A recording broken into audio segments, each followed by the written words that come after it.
Hello, and welcome everyone for joining us for the first Civil Talk Sessions. Really excited to be here. Well, we've been civil in our lives. It's not our first time being civil. Yes. It's the first time talking about it. It's the first time recording it and a podcast. Hopefully being civil as it's being recorded. I don't think there'll be hope. I think it will happen. That will manifest. It has to. We're civil people. You and I are. I mean, we haven't met only on Zoom. Right. Only on Zoom. And this is our first session in person, which is super exciting.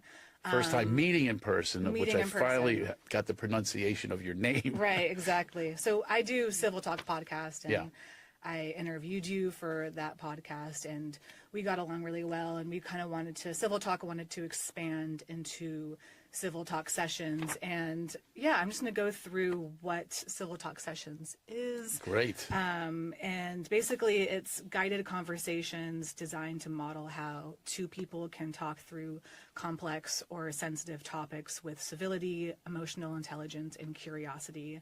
So this is not a debate style. It's not about winning an argument. It's about slowing down, listening more deeply, and exploring where understanding can expand even when perspectives differ, which they are going to differ considering the topic we have on hand. And we're two different people with two different backgrounds, born in different times. So we are going to have contrasting views. And hopefully as Civil Talk Sessions expands, we'll see contrasting views more and more. And then the whole point is to see how two people can contrast each other and find the commonalities. And we already found one. Yeah, our names are mispronounced. Exactly. Our entire lives we have to deal with that. Right. Yeah. Exactly. So Tapasio and I get Schumacher all the time. You know, exactly. So my dad's a really big race car person, and so Michael Schumacher, I'm sure he's ruined it for me. I know. I mean, that's a cool last name. I have to correct people. There's no umlaut. I'm not off the boat from Bavaria. Yeah. You make shoes. You don't mock shoes. Yeah.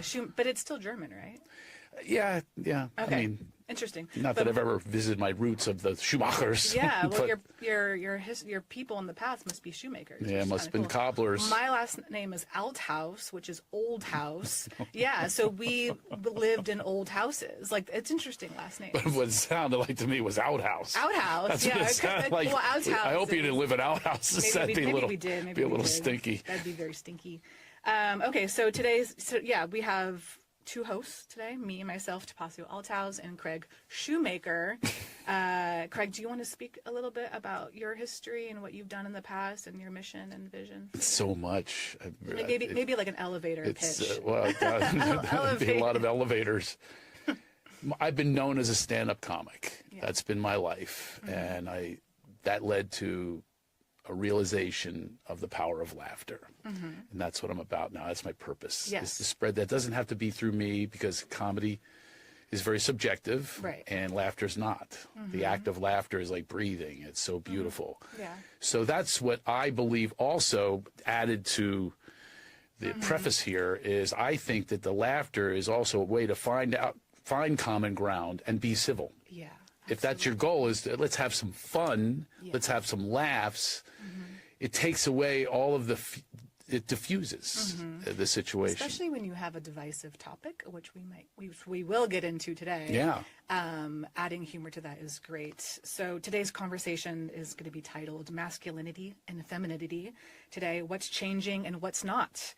It's a topic that touches identity, values, power, and expectation, and one that often brings strong reactions. Yeah. Our intention isn't to arrive at a single conclusion, but to explore the shifts, tensions, and enduring themes around masculinity and femininity in the world right now. And before we begin, small preface. Civil Talk Sessions, we are doing this because we are also trying to push our AI tool, Clarion. Clarion is our AI-supported reflection tool designed to help us understand how conversations unfold, not to judge what's right or wrong, but to surface emotional dynamics, patterns, and moments of connection and tension, so we can reflect on what's... So just to clarify for those that don't know what this is, it's a tool that post our conversation, it evaluates with different data points. Yeah. Saying this works, might want to work on this.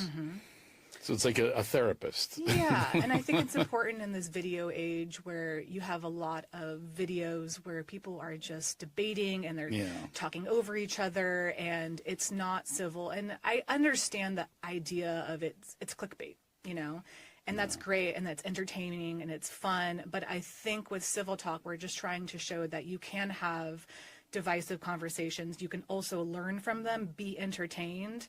But also, I think with our Clarion tool, we want to educate people, and especially younger generations, and show the power of social emotional learning. So we're not learning through chaos and learning through consequence, but we're learning before consequences hit. Right. So I think that's the whole point, and AI is so powerful. We want to be able to utilize it and sort of move with the times. What if the consequence was unification? What if the consequence was being together? A consequence doesn't necessarily have to be a consequence like a punishment or something bad. It could also be a consequence of something like that. It would be in a way to bring us together, which is the idea of talking in a civil manner, and especially topics that are uncomfortable for people. Yeah. To me, by the way, just so you know, your co-host here, I'm uncomfortable with nothing. There's nothing that makes me uncomfortable. Oh, There's really? no topic. I'm the same, I think. I share from a space of experience, and that's what we'll do today. Is if I don't have experience in it, I'll admit it or talk about it. I might have an opinion, but most of my opinions are formed from experience. Right. So if I speak in general about masculinity or women versus men or whatever it is, it's gonna be just so you know out there. It's not all women. It's the women I know that I've known in the past, and this is my experience. Yeah, I think I'm the same way. I think approaching every subject with curiosity is really important. Yes. I think maybe sometimes I get offended when it's like a close family member, when it's like a deep person I love, and I'm like, you voted for who? And I'm like, oh man, and I get a little defensive because I have like connection to them. But if it's a stranger or someone I don't know, I'm like, what happened in your life to make you form that opinion? Yes. And it's a reflection of your past, and I think there's more commonalities, but let's be curious about that. I mean, I have been in groups, and when you start to be in groups or gangs, you get a gang mentality, and it has to be agreement. I know. As opposed to curiosity. And I think we'll dive into our topic, which I think is going to be really fascinating and something that's really close to my heart for sure. But I think what you're talking about when you get into the hive mentality, I think that I'm a bit of a lone wolf in the sense, and I think that the people I attract are also lone wolves, and in the sense that you don't mind speaking up in a crowd of people, and then a lot of the times you get shunned from that crowd because you're not going yes, and I think a lot of my life has been, I've been quote unquote shunned from these groups because I speak up, and it's just, and whatever, it builds character. So just having a weird name, and then you end up, on a podcast chair somewhere. Somewhere where you've never been before. We're so happy here. Native South Studios. By the way, while you're talking, I have to turn my phone off. I have meta glasses. Do you know what these meta glasses are? Oh, those are meta glasses? So they actually were just talking to me. The Faith just called me. Oh. She just texted me. It said that. No, it's not like, I'm not like Tony Stark. I know. I was not you're quite gonna blast off. You're gonna Iron Man out of here. But That'd be cool. Oh, good. Now I won't hear from anybody except for you. That's good. But yeah, it comes through. I do a lot of my, I do a lot of walking and hiking. And I've got like some spiritual teachers, and I'll talk to them while I'm hiking, walking the dog. So it's meditative, but also they can hear me. I don't have to have the pods popping out of my... Meditative. Watch out. Meditative. I'm going to use that. Oh, shit. All right, let's get into our topic. Masculinity and femininity today. What's changing and what's not? I wanted to start off by personally defining what your definition of masculinity is, and I can sort of talk about what my definition of femininity is. Oh, okay. Or we could go, I could do my definition of femininity. Let's do both. Actually, I grew up with all females, by the way. So I have a really different take. I want to know. But it's funny because a single parent, my mom raised us, and it really gave me a different perspective. But it's not one that you would think, because I would notice things that she was shunned, and being a divorcee in that era especially wasn't very common. Also, she made much less money than a man doing the same job. So I was a feminist, but she wasn't. I got that from like observation and feeling this, and I just saw how hard she had it. Yeah. So I had a whole different take on that, and it differs from her. But now she and I are much more aligned because she's more about the men. I know it sounds strange, but she's more about the men and old school, old school masculinity. I see. She wants a real man. Right. She doesn't like women as much. So it's funny. That's my trainer. But we used to debate about it. I was more the woman. I was the woman. You should be protesting. This is horrible how you're treated. Da, da, da. But she's more about like old school John Wayne, Rock Hudson. Well, Rock Hudson's not a good example, but I mean that's the kind of guy. She wants a manly man, the old school definition. Yeah. Then I'm coming from this place of I've tried being a feminist, and quite frankly, does not work. What does that mean? It's a theory as opposed to something. So for centuries, it was one way. Man had a role, woman had a role, hunter-gatherer, all that kind of stuff, right? And now it's so ill-defined, and now we're in a space of trial and error, and there's a lot of error.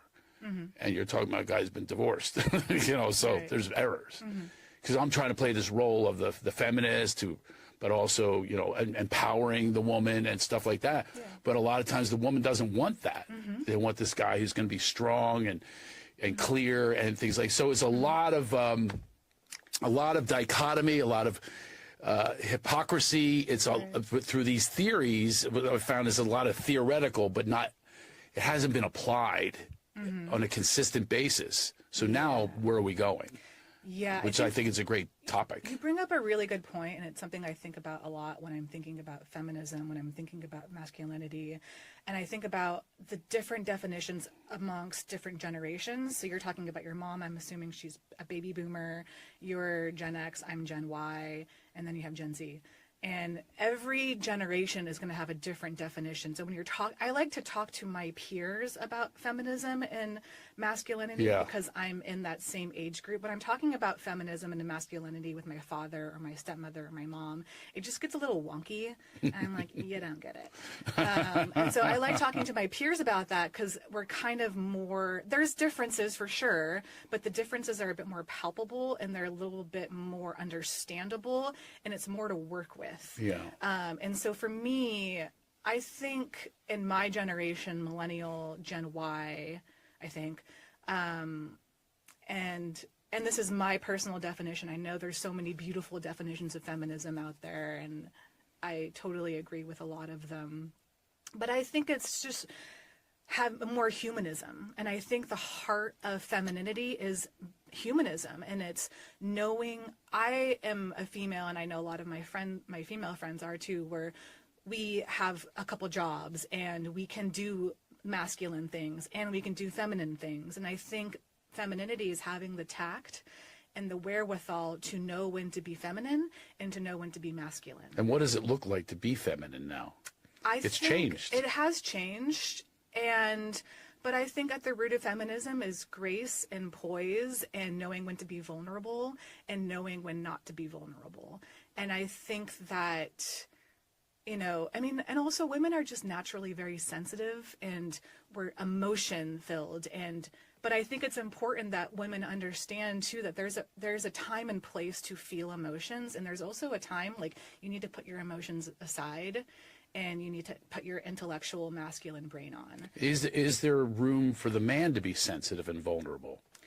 Yes, of course. And Not really. But and this is something I was waiting to talk about, and I think that's interesting because why do you think that there's no room for men to be feminine? It's my experience. It's quite the opposite, actually. I find that women have these theories. The ones I've known have had theories. And you're talking about, and I have a really difficult experience with this. My wife, I thought we were married. I thought we had a happy marriage. And I did all the dad stuff and I did all the husband stuff that you're supposed to do. I mean, and then some. Sure. Overdoing it because I didn't have a dad, so I'm coaching the kids and everything you can possibly imagine, plus being the breadwinner, plus working really hard. I would literally just hand my check over after going on the road. I would just hand it to my wife.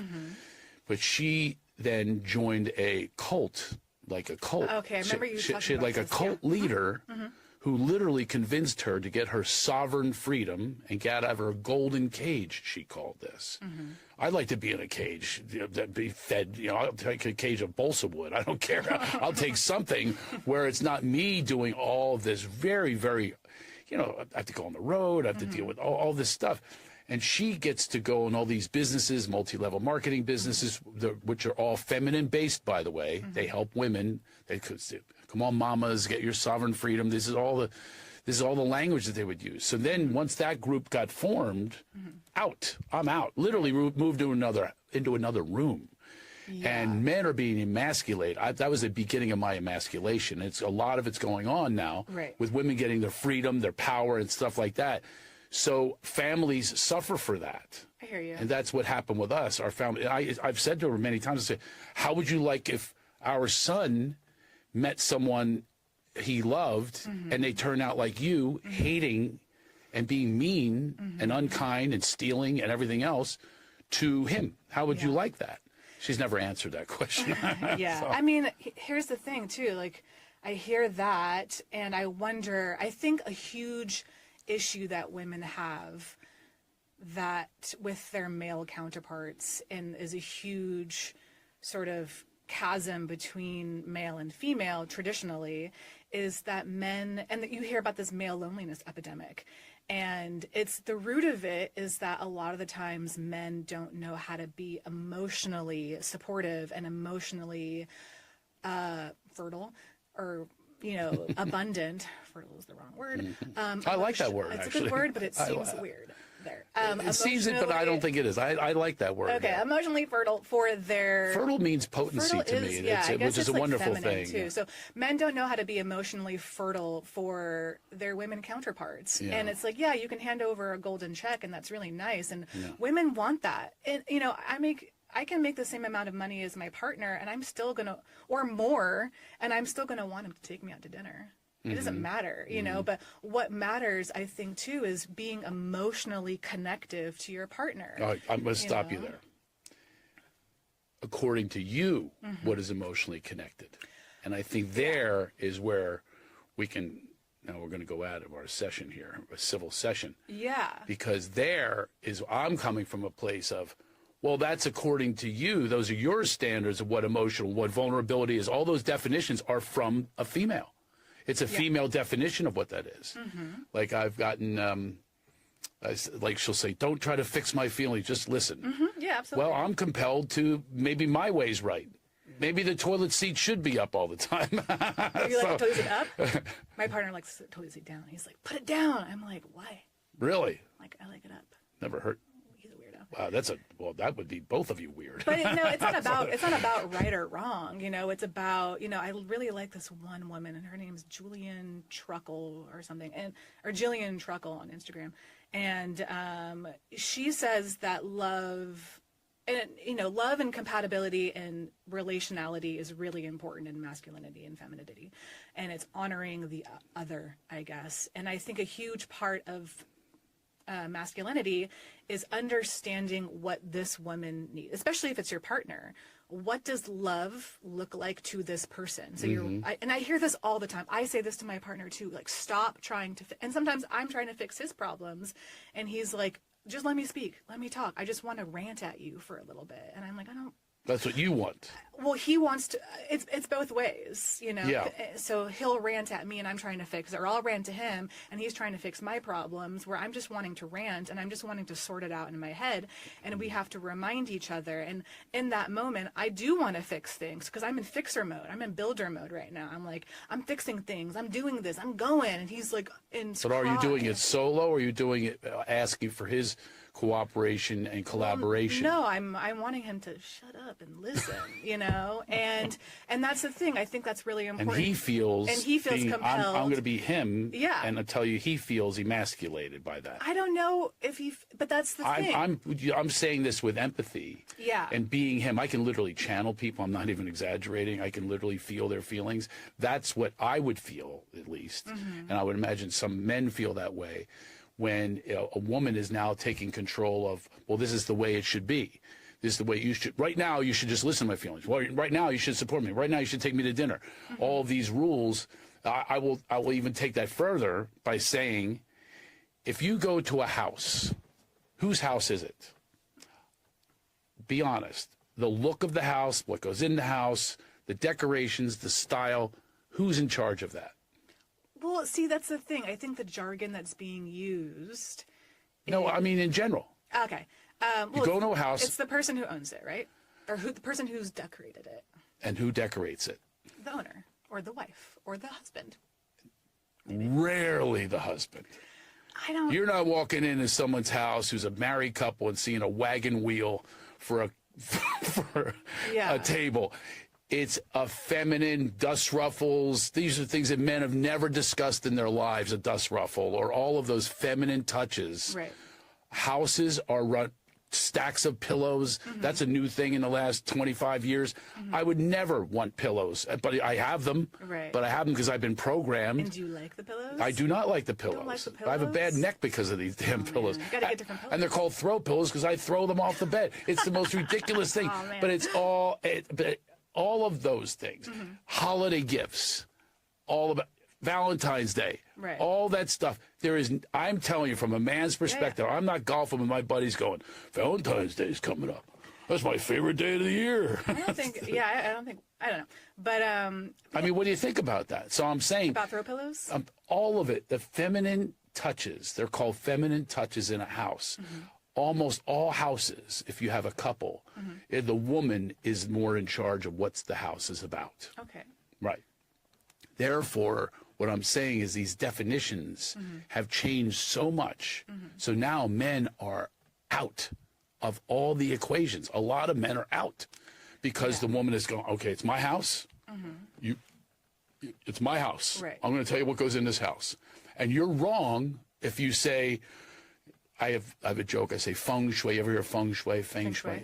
It's an ancient Chinese word, which apparently means put your husband's crap in the garage. Yeah. That's where all my crap goes. In the garage. Where it goes.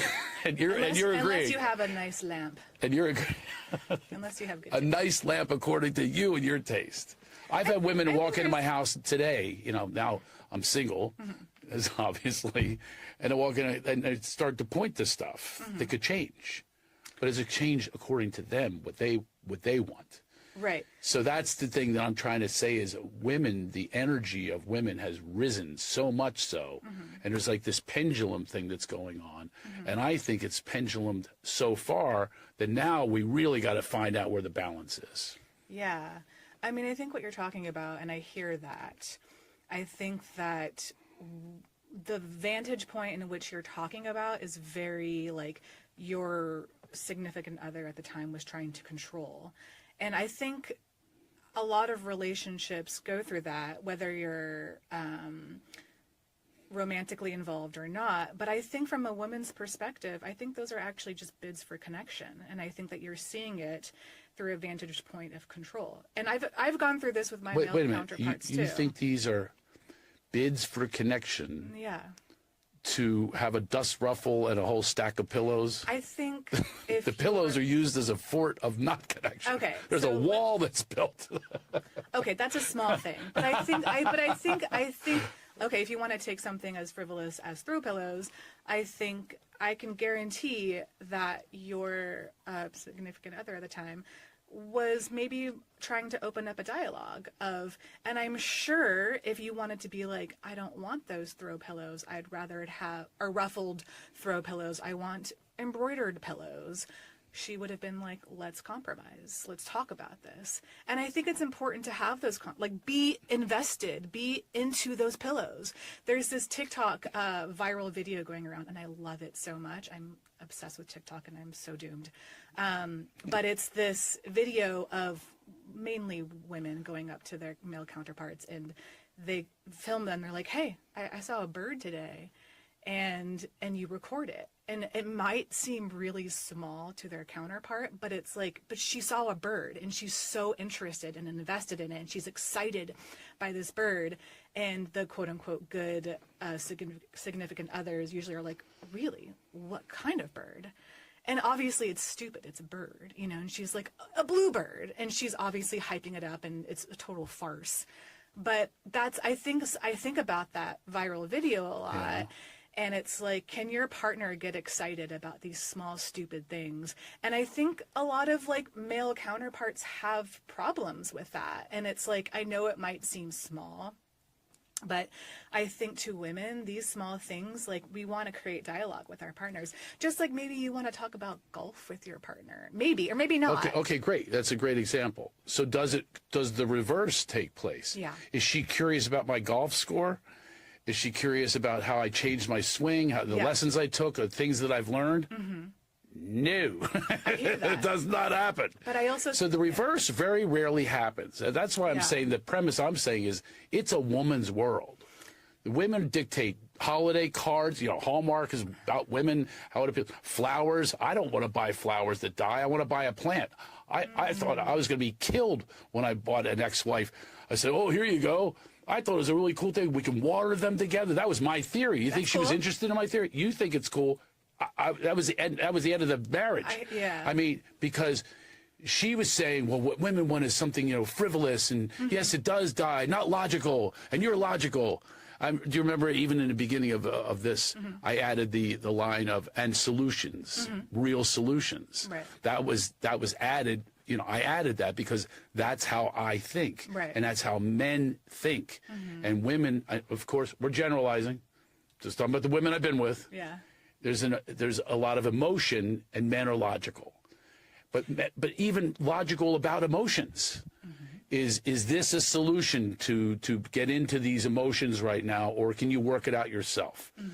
Or can you evolve? Can you be accountable? Can you be reasonable? All of those things is what I'm thinking. If I was in charge, which I've never been, it would be that. Yeah. It would be, hey, go take your time and really get to know yourself. Work on your trauma responses. Work on all that stuff, your emotional things that have really caused rifts in your life, and go work on that. And I will too. Right. Your spiritual level, whatever it is, work on that stuff. That's logical, how I would think. Yeah. And a lot of women, the ones I've been with, don't think that way. I think that I don't know that women don't, I don't know these women at all, but I think it's really important as males to set up a stage for women to be able to have, like you were talking about earlier, did my wife ever talk about my golfing, But the thing is, you kind of have to set the stage for that. And I know it seems kind of silly. It seems kind of childish to be like, but I think that if you were to talk to her about the things that matter to her, I can guarantee that she would deliver back to you tenfold. No. Okay, but that's just... No guarantee. It's absolutely I know, opposite. but that's when it gets tricky because it's like, okay, there might be resentment built in from certain... I don't know. My theory is the resentment's built from the past. That's why I say work on your past. Yeah. I work on resentments all the time, personally. Yeah. On forgiveness, on grace. These are things I work on my own without being controlled, without being told to go down. I am guided to go there. I must go there for my own freedom. And that's what I'm saying is a lot of blame that goes on that I've seen. And of course, there's the reputation that men have. And I'm experiencing a whole other thing. Men have a reputation of abusers, misogynists, sexists. We get all those labels. Pigs, cheaters, and all that stuff. My experience is it's quite the opposite. And now I'm seeing my algorithm is showing me how there's a misuse of this premise in family court. Men lose all the time, lose custody even. Really good men, because you're going to be considered the violent one, not the one who starts it, which I just saw a stat that it's 70% it's women who are starting these fights. And I got hit and punched, and my kids spoke to the police. Yeah. And this really shows you how it's skewed in a certain way. We had a female judge. I walked in with all this evidence, literally to the police, on record, children, only her violence, none from me. You know what the judge did? From police, hearsay. Yeah. She tossed it aside like that, and I lost instantly. Yeah. Well, but that's what I'm saying is that a lot of this is historical. yeah. This is historical buildup. Men were the abusers, men were the oppressors, men were the patriarchs.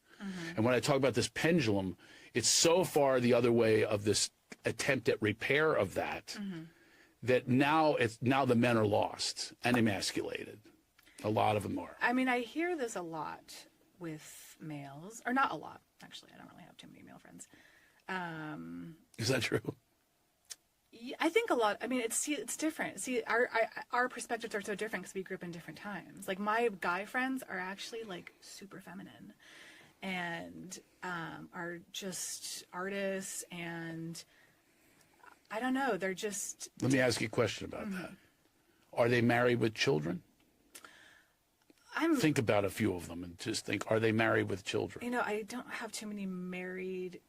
I'm trying to think. I know it's different for millennials right now. It's difficult to get married. Well, the reason it is difficult is there's these changes of standards that were around for centuries, and now we're in this theoretical mode. And I'm proposing that it's not scalable or sustainable, and literally we're just going to stop as a human race, because if you don't have this, Well, I think a lot of my guy friends, like, they're phenomenal people, truly, and super educated and funny, and I mean, a little wonky, but we all are to a certain degree.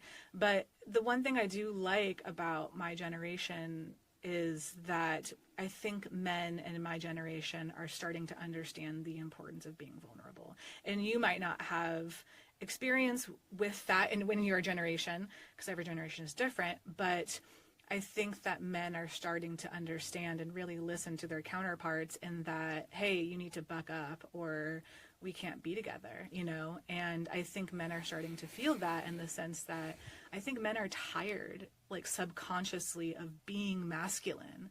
I think men are on a very, very unconscious, subconscious level, really tired of not being able to feel vulnerable, but also not really taking ownership for the energy that they bring to rooms, and the energy that, and the space that they don't provide to set the stage for that. Because men are very, like, intense figures. You walk into a room, like, a big guy, and, like, you can dominate in a very energetic way. Yeah, I think of Tony Robbins, that guy. And he's a big dude. He's an old friend of mine. Okay, yeah, my mom loves him. He's a big guy, and I think about, and he's empowering, all that stuff, but sometimes I feel like he is that way, and he gets these people to be really cathartic because he's such an intense energy, not because of, like, what he is saying. And so I think that men need to take ownership and sort of learn. Meryl Streep said this beautiful quote, and I think about it quite frequently. And she says that women have learned the language of men, but men have not learned the language of women.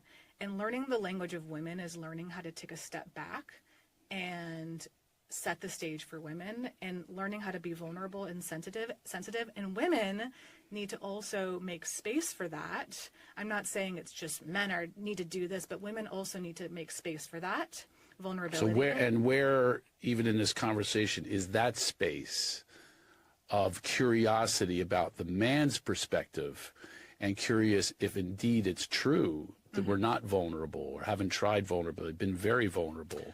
Yeah. That's your perspective of a man, from the men you've met, and you made it generational. I don't believe it is generational. I believe there are instincts that are in men, and are instincts that are in women. Yeah. And they're in conflict right now because of the theories. There's so many different theories, and there's so many different, quotes from Meryl Streep and so forth. It doesn't make it, there's a, what's her name? She has Byron Katie. Is it true? She'll say literally, is it true? So all these hypotheses, is it true? And experience-wise, I know what has been true and what hasn't been true. And I will tell you in this civil discussion that we're having that I would disagree with that the idea that men aren't vulnerable. Yeah. Men are, and I love that you said that intensity, because I've actually had that projected onto me. That was said to me. What? I'll give you an example. Acting class. By the way, I was in your generation in this acting class. I was I was in my 20s, and I'll never forget this. He said, just stand in front of the person, and they're going to reflect what they see. Oh, cool. I stood in front of 3 women. Didn't know me. Uh-oh. I love you say, uh-oh. What do you? So tell me what you think they reflected. You can even do it right now with me. You don't really know me. Just reflect. So, and I had to be silent and listen to this. Did they ever hear you talk or anything, or was it just like purely physical? It was purely energy. Oh, okay. What energy was I giving them? You just said it. Intense. Yeah. One said, "You look like you're going to pounce on me."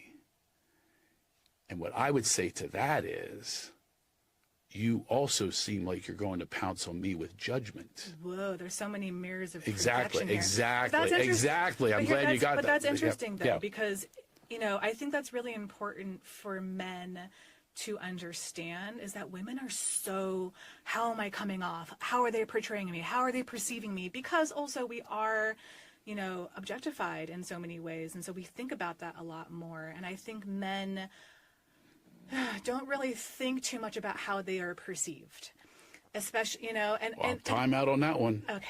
Disagree. As a matter of fact, when that exercise happened, I was going, I wanted to show them a different face, like, I'm really vulnerable, don't you understand? I wanted to show them that, like, no, really, it's not true.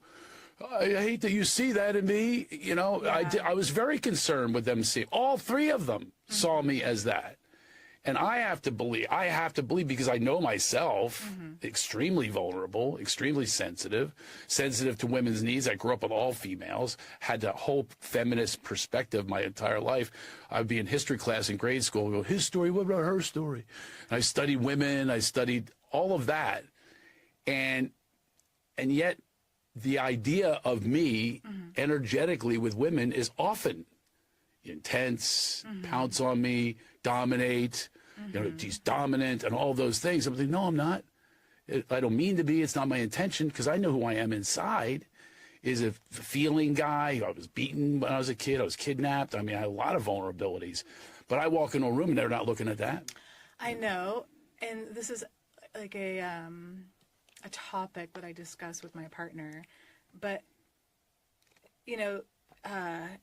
there's a huge difference between like intent versus impact, and that's something that I think about a lot. And it's like, obviously one's intention is not to come off a certain way, but the impact is different. So like, and everyone goes through that, right? Like I go through that too, where sometimes I can be super acerbic and just sharp, and I don't even know it. I have no intention of doing that, but the impact it comes off is like, do you like look at yourself right now and like how and you don't realize that, because at the core, of course, you're soft and you're sensitive and you're vulnerable. But I think that by and large, not just men, but predominantly men, but women have this issue too. Predominantly, I do see it with men, is that they're not understanding that the impact is so much different than their intention. And I think instead of being defensive and telling these 3 women, no, I'm not, I've been kidnapped and I've been like, all these things have happened to me. I think it's important to be curious and lead with that and say, maybe it's my posture. Maybe my energy is, despite going through all these things that do show that I am a sensitive person, because you are a sensitive person, how is it coming off? And I think it's important to be curious about that and just be perceptive of it. You don't have to change. Well, I'd say this has actually happened quite a few times in this discussion. I think it's the same thing the other way around. And I think that's where, to me, I believe my experience with women is there needs to be more exploration as opposed to that was analyzing, you know, you analyzed how I received it. I was defensive and you could have done this, could have done that, as opposed to really listen to what I said. Yes. And be curious more about what I said instead of, well, this feminine perspective is this. And I think, and it's mostly men who do this. And it's mostly men. So these qualities of a man are really, really locked in, apparently. And I'm not hearing, you know, but women are not doing this or are doing this, these consistencies with women. It's like, well, the man has to change. The man has to be more vulnerable. The man has to be more curious. But what's wrong with that? There's nothing wrong with it, but what about just the other way around? Well, why don't you initiate it? I think it's then I would say, why don't you initiate it? You see what I'm saying? Exactly. But you see what I'm saying? But women don't have an issue with vulnerability. I think it's important as males, and this is so funny. This is like a conversation that I've had with my partner, and so here's an example. So I'd get offended by something that he said. I'd be obviously hurt. I'm hurt by what he said. And he'd say, why aren't you interested in my perspective? My intention is not to hurt you. And I'm sure it wasn't, but I'm hurt. And I think it's really important for men to understand that it's not if someone is hurt or feels like, oh, your energy is really intense, like that can feel destabilizing. And so understanding it from that perspective, I think it's important for men to just be like, well, it's not about control. It's not about, we'll get to my perspective eventually. But I think it's important to sort of move and start with softness and be like, well, if this person, especially a woman, is feeling destabilized, it's important for me as a man to meet her where she is in a state of vulnerability, curiosity, and softness. Do you think that can take place? Oh yeah. Oh yeah. And it is so beautiful. But it's beautiful as you see it. It's hard. You see what I mean? All these things are they're all ideas from a feminine perspective, but then none of these ideas take in how the man would like to do it. I'll give you an example. But it's humanism, not it's your definition of humanism. But then that's my definition of humanism would be a solution would be, right. I'll give you one that I have with every relationship, people I work with, and I say, ask me for clarification. If you're ever hurt, so the choice is how I'm seeing it, just even the description you just gave is, we have a choice to be hurt. And you can double down on that. You can say, you should do this and you should do this to take away my hurt. Sure. As opposed to, I can take away my hurt by asking for clarification. And I think what your partner's also saying is he's saying, why don't you be curious about my perspective on this? And my perspective is, I don't want to hurt you. My intentions are really, really pure. So therefore, it could be something else. Yeah. Underneath all of it, as opposed to the go-to, the default is, it's the guy. He's not doing it right. He's not being curious. He's not being sensitive. He's not being vulnerable. All those things that we have heard where we're saying to ourselves, I'm very vulnerable. I'm very aware. I'm very present. I'm in this conversation. That's what we're saying to ourselves. But Right. women already have us in that category. We're in that category of, no, you're not. You're not doing this my way. And you're not. It would be good if it was this way. And when you were just saying how well it works, that's not what the man here is asking him, oh, did it work? Or did he make it work for you? And that's what I found in my experience is, oh, I'll make it work for her. I started with that, but history class, going history. I mean, really, literally, I go, oh, I'll do it this way, the way they want it. It's inauthentic, is what I found. It's inauthentic to who I am as a man. I'm pretending to be something that I'm not, and I got burned for it many, many, many times, because it's not my lane to be a woman. It's not doing it that way with the vulnerability and stuff where I'm going, oh, what about solutions? The solution would be, you ask me for clarification. Now your feelings are fine. And they're coming from, don't fix my feelings. I need to process and I need to do this. And then it'll be great. So that's, I feel like all the conversation even that we're having could all be reversed if you looked at it that way. Like, Yeah. how can you look inside of yourself? How can you do different Right. things that the man would want? Right. That the man would want you to be a certain way that would show vulnerability, for instance. Yeah. I mean, it's interesting that you say that about, you know, I think about emotions, and I was talking to my therapist about this a while ago, who I love. And, you know, I think that women in general, and I'm an artist too, I'm a musician, and so I'm always like making things.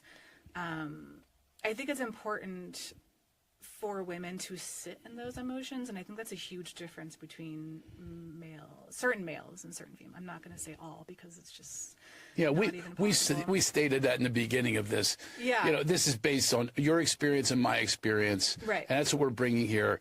Of course, anybody out there that's offended, you know, you can't be offended because but you can't be offended because we're not talking about you. If you don't want us to talk about you, so that's not me. Fine. Yeah. But it's like, find the similarities, not the differences. Sure. But I think, you know, one thing I do love about being a female is, again, not that males don't do this, that we just love to sit in our emotions, and we love to cry, and we love to sit in that pain, and I like to sit in that hurt. And if my partner hurts me, just sit in that emotion with me. Like, don't be afraid. And that's what my partner's learning. And I'm learning something different too. Like, I'm learning things that work for him, and he's learning things that work for me. And that's where that symbiosis comes from. And this is all great, by the way, because I'm going to say, well, what if you did it his way? I hate the word his way, but what if you did it where you do find a solution? But there are moments where it needs to be done my way, you know, and there are moments where I'm like, I can totally budge right now, and in this moment, in this certain like scenario, it needs to be done his way. And we have to understand when it needs to be done my way and when it needs to be done his way, you know? Yeah. And there are moments where I'm like in pain, and you can see it on me, and I'm just hush, I'm crying or whatever. And it's like, this needs to be done my way, because I'm in a moment of distress right now. When he's in distress, do it his way, you know? I used to work for an amazing psychotherapist. He was a couples psychotherapist. And I loved when he would say, when your partner is in distress, you are at the customer service stand. Like, you are the customer service agent, and he or she is the customer, and it's your job. And I think it's really important for males and females, especially males, to be like, there's something about like not being able to sit in a very uncomfortable feeling. And I think that women have been really conditioned to feel pain. Like, having a baby is just so pain. Not that I've ever done it, but that does not, I've seen videos, and that does not look comfortable. My wife did it my ex-wife now, most beautiful way, in a tub. I was there. Oh, that's nice. I thought about that. Oh, it was awesome to watch her, how she did deal with her pain. It was truly magical. Tangent. Why did she, like, totally tangent? Why did she choose to do it in a bathtub? I'd get so afraid of that. Well, because, you know, again, a lot of what we're talking about are theories, and the theory that the majority of people have is, give me some drugs. That's what I would do. Yeah. Her theory was not, and I admire her for that theory. I wish she did that. She applied that theory in the relationship. Something gets different. Give me drugs. I'd like to drug her up instead of going to the cult, instead of being convinced. That's a different drug. But if you ask our children why we're divorced, they'd say because Brooke brainwashed mommy. Because she got brainwashed on these theoretical things of it's got to be this way, it got to be, get your freedom and all that kind of stuff, where you have your freedom, all the freedoms in the world. But what I would say is, it's an interesting discussion, because I'm just see you bringing today a feminine perspective. It's a feminine. This is my body. This is who I am. These are my experiences, and I'm sitting there going, well, if you're distressed, quite frankly, that makes me distressed. You're like saying, well, it's two different things. I'm the one who's distressed now. No, I guarantee it would lead to my distress. Oh my God, how can I stop this? Yeah, but I think it's not. Because I have no problem with pain, but I have a problem with other people's pain. Yeah, it's very, very difficult. But I think it's really important when you're seeing someone in distress to really hyphenate the fact that it's like not about you. It's not about me. What if they're saying it's about you? But it's about you, but it has nothing to, it might center around something that you do. That's right. But that's that's misinterpreting that it's not about your feelings. Hold on. We got to slow down here. I want to understand. I'm curious. I think that it's important. Sure, it might be about you because you might have caused it, but it's not. According to you, and you're stating that he caused it. You see what I'm saying? That's not sitting in pain. You saying it's somebody else. You did this to me is not sitting in pain. That's transferring the pain onto that person. If you say, I'm blaming you for this, that puts them in pain and them in their own trauma responses. Go, oh, my God, I didn't do that. I didn't do it intentionally and all that kind of stuff. And you're saying, hey, let me have my thing. And my idea on that is like, well, wait a minute. It's all based on a premise. It's not true. That's what I'm saying to myself. Right, but you think it's not true. So if someone is... It's not true what I say. If they're accusing me, that's me. So I can say what's true and what's not true. Right. So if they're saying you did this, I'm going, no, that's not true. Right. Certainly not my intention. Yeah. No, I hear you. But, like, you could either be... You have, like, 3 options there. You could be right, you could be wrong, or you could be not together. And I think that it's important that whatever you do, I think it's important, even if, like, it's not your romantic partner. Like, I think about my friends who we've gotten into discrepancy with. It's not just revolving around romance.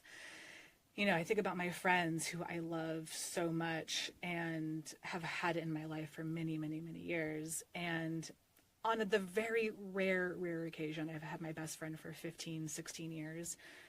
We've gotten into 2 discrepancies.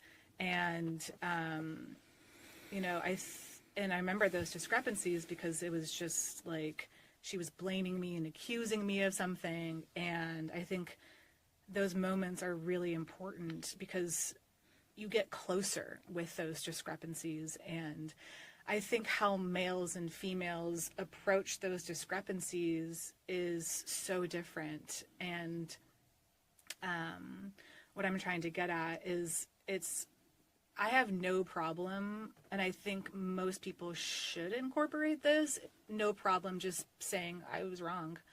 And even though you didn't do anything wrong, like, no, you didn't. It's important to say that I did something wrong for this person, and I want this person in my life forever. And I think it's important to really be at the customer service desk and say, it's not really, I don't think change for me or saying telling me I did something wrong, it doesn't hurt my ego, you know. And I think I am so willing to change. I want to change for you. I don't want to stay stagnant in my little box. And just, what about change for you, though? I do change for me, though. No, I'm saying that's number one, is changing for you. Yeah. They're a reflection to get to that point, is what I have found, is that person feeding back to me is my chance. I call ego evading growth opportunity. That's what I call it. It's my acronym. Yeah, I love acronyms. And because I'm logical. So I'm logical male. But each time something happens, even in this conversation, I go, okay, don't. Here's a chance for growth. Here's a chance to listen. Here's a chance to be curious. But here's also a chance to reflect back for maybe you can be curious. I mean, it's a dialogue that takes place. I think that's the idea of this whole podcast anyway. But I find in life, in these relationships, my perspective is there's so much prejudice. Sure. It's built up. Yeah. The way it should be. And I've been on the other side of it. The way it should be is the feminine way. You know, that's the way it should be. You should be more vulnerable. You should be all these things. Right. And I tried it. And I remember crying one time. Yeah. And she said, you know, you need to be sensitive. You need to cry. I'm crying. You pussy. Yes. You know what I mean? Like, literally attacking me from a very male energy, by the way, attacking me for the vulnerability. It certainly wasn't encouraged.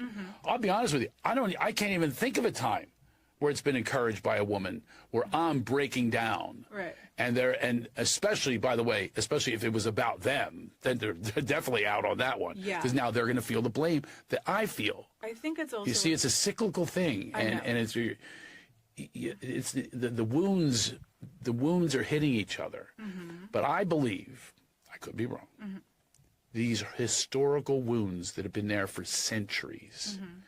You know, when the guys were saying, get my slippers, woman, you know, when they're saying you're barefoot pregnant, the whole deal, all of that has come down, it's come into this generation. Yeah. But we're affected by it. So now we don't know who we are. Then you knew who you were. At least you knew the roles were defined. You knew who you were. You're barefoot, pregnant. You make the house. You make the house up.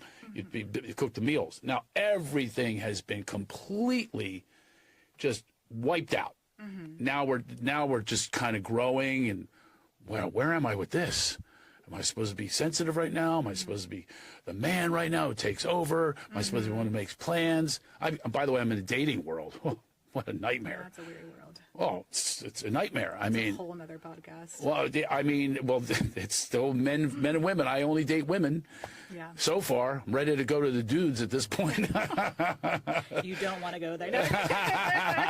Trust me, you don't. Just be celibate and asexual. I think about it because it is so frustrating because if these rules are ever changing, and again, theoretical. It doesn't make them right. It makes them feel good. So if somebody can feel good about this new rule and this new way of doing things. My ex-wife, she got convinced by someone who's like, no, these are the new standards. And by the way, that even included go find a man who will dominate you. That's a whole other thing that they went into. Yeah, there's a lot there. Yeah, there's a lot there. So what I'm saying is theoretical. It does not match something that's natural, that's been here since the beginning of time. There's certain urges, there's certain instincts that a man has. And there's certain instincts that a woman has. And let's try to find that common ground is where I would come from, but that's logical. A woman comes from, no, you come from a space of, you're going to listen to my feelings. Yeah. You know what I'm saying? And I think it's important. I think it's important to, and again, I mean, that I started off this podcast with saying that it's important. I love the word tact. It's important to have tact and knowing when to be masculine and when to be feminine. And one might see them as rules, as sort of guidelines or something constricting. But I see it as possibilities. Give me an experience. I could always listen to that much better than theories of a time a guy acted masculine. Oh, that's what I wanted right there. What do you mean? A guy, like you just said, there's a time a guy should be masculine, a guy be feminine. Okay. So tell me a time a guy, your man, acted showed his masculinity, and you went, oh, that worked. Yeah. There's one occasion that I love where he's from New York. And we were traveling in New York together, and he's from New York. Yeah, that's a whole other kind of man, by the way. He's from Syracuse. Oh, okay, that's not. So let's be real.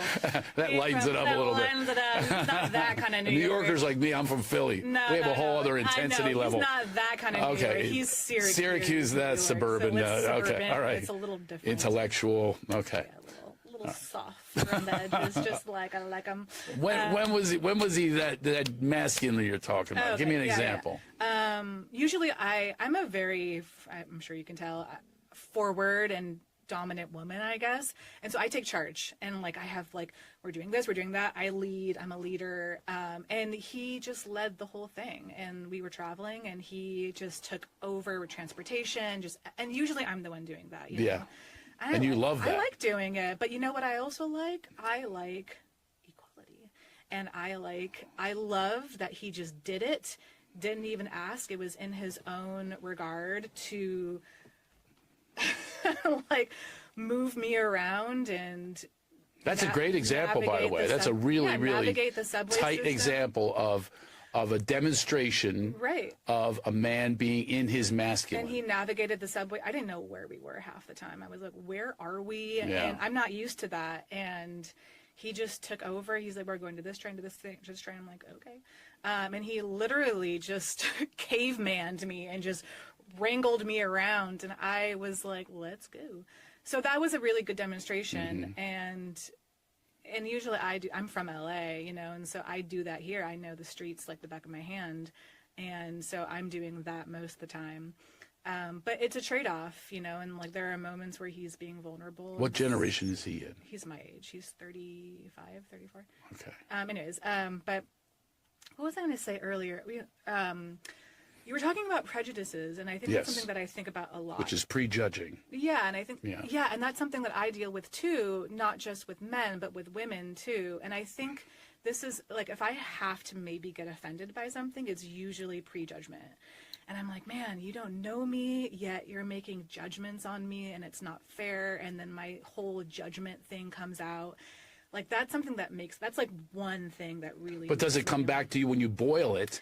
Does it come back to you? Go, oh, I'm the one who's leading with judgment. No. What happens? That to me is important. What happens in those moments is, I think it's really important to really. And I know that you talk about this a lot with the work that you do, is to take a pause and take a breath. Yes. And those are those moments where I'm like, girl, do not react. You need to. I've taken a few here with you today. Yeah, you need to pause. No, you do. And I think it's important because I think there's something more important than this discussion, and it's truth and it's change. Mm-hmm. And I think what's more important than me and you in this topic is change and growth. Like, that's what's important. Right. And solution. And solutions, exactly. I think that's what's most important. Yeah. Like, it's not about me, it's not about you, it's about this third other. Anyways, and so when someone is prejudging me, I always sit and like, okay, just take it, you know, and like, this person has gone through something really difficult with someone who maybe looks like me, who sounds like me, who acts like me. Exactly. It has nothing to do with me. Exactly. Yes. And I think that it's important to just be like, well, you know what? Like, you're just going to be uncomfortable for a little bit, and you don't have to spend time with this person. Hopefully this person isn't your spouse or your partner, but you're just going to be uncomfortable, and it's going to be not pleasant, and you're just going to have to deal with it for now. Who are your leaders? Like, you mentioned Tony Robbins is not one of your leaders. Who is one of your leaders? Like, people you like, I'm reading Mel Robbins right now. I really love Mel Robbins. Let Them is a really cool book that I'm reading. But can you give me some of your avatar leader? I'm curious about this because I think what you said with Tony Robbins was what I'm talking about with the prejudice. The reason I wanted you to come up with someone, let's say it was Mel Robbins, right. The same thing coming out of Mel Robbins' mouth would not be perceived the same way as Tony Robbins' Yeah, mouth. I think it's just that's what I believe. To have different leaders. Well, I mean, like, even out of my mouth, you know, you have prejudice about my generation, or prejudice. I remember you said earlier, well, your generation did this and ours does this, and so forth. So I'm sitting here going, well, that sounds prejudicial to me. It's prejudging how my generation is, or prejudging that a man doesn't cry or is vulnerable. Yeah. And that's what I'm proposing is everybody does is the reset of really, really look at the person without all of that and all the history that comes with it, and be present and be available. You know, that's my theory. Yeah, you know who I really like is, I really love Maya Angelou. And I think that one thing I really like about her is how soft she is. And she's soft, but also has moments where she's so strong. Her poetry, I'm also a writer, whatever, her poetry is just so great. And I think and she comes off as this really soft-spoken person. And with grace. And I really, when I'm looking at leaders, I really look for leaders who have grace and poise in the face of something that's pretty divisive. And I think Maya Angelou is a really great person that sort of embodies that for me. And I think she's one person, I think, who I look to for just guidance, or who I'm like, okay, I want to model. Or even like Michelle Obama, or Terry Real is also a really great psychotherapist, and he does amazing work with people, and he's fantastic. Now, sometimes the leaders have their own prejudices. But that's the thing, though, right? And that's what I have stepped back and noticed. Right. Michelle Obama is a great example. Yeah, I was a big Michelle Obama and Barack Obama fan. Once I stepped back from being in that club, if you will, a gang, because you get a gang mentality. You're only going to get fed that your algorithm's going to feed you, only going to feed the positive about them. I stepped back. Not that I'm going to go against, but I am now seeing prejudices that they are promoting. Every person is going to have prejudices. That's exactly right. I think it's also really, Bob Dylan taught me this, but it's really important to be a critical thinker. Exactly. And I think that, you have these models, you have these like apexes of human beings, but I think it's really important that to know that these people, however mighty and powerful they are flawed like everyone else. And they are humans. Like you said, if the bottom line is you and I seem to agree on one thing today, humanists. We agree on a lot. But I'm saying if I were to qualify, the one thing that you and I have an agreement on is humanist. Yeah. And that is the solution for me. And a humanist has compassion, tolerance, empathy. That's what a humanist is to me. Anyway, that's my definition. You might have a different definition. But to me, that is where we meet the man and the woman. Because there is no sex, there's no gender with humanist. That is something I agree with. Definitely. We're all one. We are. Yes, we're all one. Yes. That's why I thought the discussion was interesting, because it was coming from this man and woman, and as opposed to humanist, which is interesting though. It's great, and maybe even a little painful. Yeah. I got to look at that. I don't agree. I'm going to fight it, and then I go, okay, well, take a look at that. If we can grow as humans, I think it's a beautiful thing. Yeah. And that's going to take exploration. Anytime you grow, you got to try different fertilizers, different seeds, different processes. You have to try all these things as opposed to being locked into, which is why I'm no longer on the left. I was a big lefty. Yeah. And now I'm not going to go right. But I love centered. Sure. I love this centered space where I can see both for the good and, well, I don't even like to say good and bad, right or wrong. I get to see things that I can connect with. Of course, and I think critical thinkers are usually in the middle, anyways. That's There's exactly no right. way you can pillar yourself to two different. I'm the same, Whole other topic, but we're not going. No, we're not going to. CivilTalk Session 2. I do want to ask you one thing. Where are you with the word conspiracy theorist?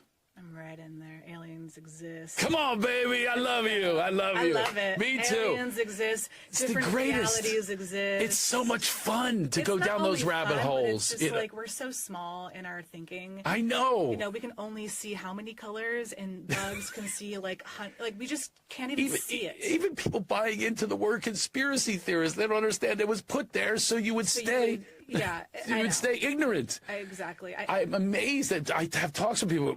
Conspiracy theorists, like it's a bad thing. Yes, I am. I'm a theorist. Yeah. And there are conspiracies that do exist. I'm theorizing. Exactly. That's the big And I'm happy about it. Yeah. And by the way, I'm not locked into a certain way but a hypothesis is not locked in. Right. But I'm going to go with the hypothesis and do my research as opposed to just accept what they tell me. That's what critical thinking is. That's what they say, trust science. What scientists are you trusting? I'm going to not trust them. I'm going to see who they are, do you the have to further put the research. method on everything. Are they bought out? That's what I always look at. Where's the money? So I go down these rabbit holes. I love it. I have so many discoveries. That's a whole other day. I know. Aren't we out of time? Yeah. Okay. So thank you so much. This has been a fascinating conversation. I just want to reiterate that this is Civil Talk Sessions, episode 1. This is just the first episode. So hopefully we'll have more episodes where we're talking about aliens, conspiracy theories. We want to have more guests on as well. And again, we're civiltalk.com, Craig Shoemaker as well. CraigShoemaker.com. Do you have anything coming up? Do you have any? I have a lot of cool things. I go to Laugh app. It reads your mood on your Oura Ring or your Apple Watch, and it feeds you laughter medicine, like guided laughitation, these proprietary things I created to get us into that space of civility, neutrality, humanists. That's what gets you into that. It's because laughter is the bullet train to that beautiful spirit that we truly are. Love, light, and laughter. That's who we are at the core. Love, life, and laughter. Love, light, and laughter. Love, light, Allow and your laughter. light to shine. It's great. It's potent. It's magnificent. It's beautiful. It's loving. I love it. So that's what laughter gets me to that space. Gotcha. Hopefully I added a little laughter today. I think it gets a lot of people to that space. I think it's really all important. people. Yeah. If they laugh, you can't be depressed or angry while you're laughing. You know that? Watch this. Right? No, I'm not going to do it. I'm not going to do it. I know what you want to do. I'm not going to do it. Damn. I know. Next time. I don't even think it would be a next time. I think it's about 5 times. No. Okay. Well, I just want to say thank you. We're out of time. But civiltalk.com. We have Clarion. I'm going to come on the screen. I think it's been on the screen this entire time. And just evaluating the conversation, the very robust conversation that we've had. And thank you for listening to the Civil Talk Sessions.